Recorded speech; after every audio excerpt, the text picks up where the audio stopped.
ڈنڈی Scott land میں استقبال رمضان کے حوالے سے منہاج وومن لیگ کے زیر اہتمام جامع مسجد بلال میں بابرکت محفل کا انعقاد کیا گیا، جس میں اوورسیز پاکستانی کمیونٹی کی خواتین نے کثیر تعداد میں شرکت کی اور ماہ رمضان کی بابرکت ساعتوں میں زیادہ سے زیادہ نیکیاں کمانے کا عزم ظاہر کیا۔ مقررین نے ماہ رمضان کی اہمیت، توبہ و استغفار کی ضرورت اور افادیت کو اجاگر کیا۔ مزید تفصیلات کیسر حبیب کی اس رپورٹ میں۔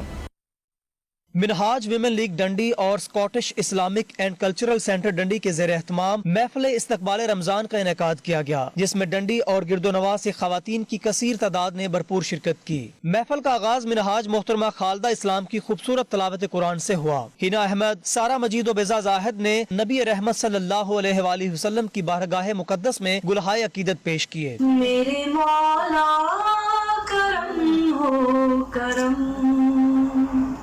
میرے مولا کرم ہو کرم، سیدنا محمد النبی الأمی وعلى آلہ وصحبہ وسلم۔ کسی کا احسان کیوں اٹھائے،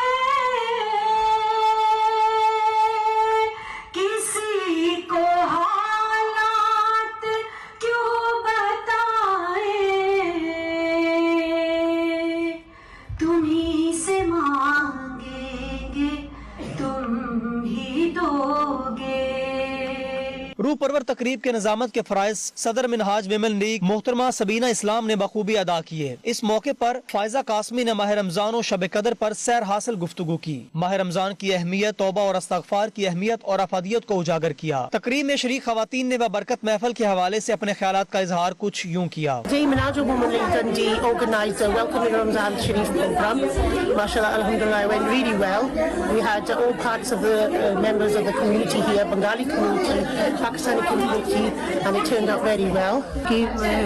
রমজানের অনেক কথা শুনেছে, রমজানে কি করতে হবে সেগুলি শুনেছে, এতে করে আমাদের সবারই ভালো লেগেছে, আমাদের সবাইকে। Minhaj Women League Dundee organized a welcoming Ramzan program at Bilal Masjid Dundee.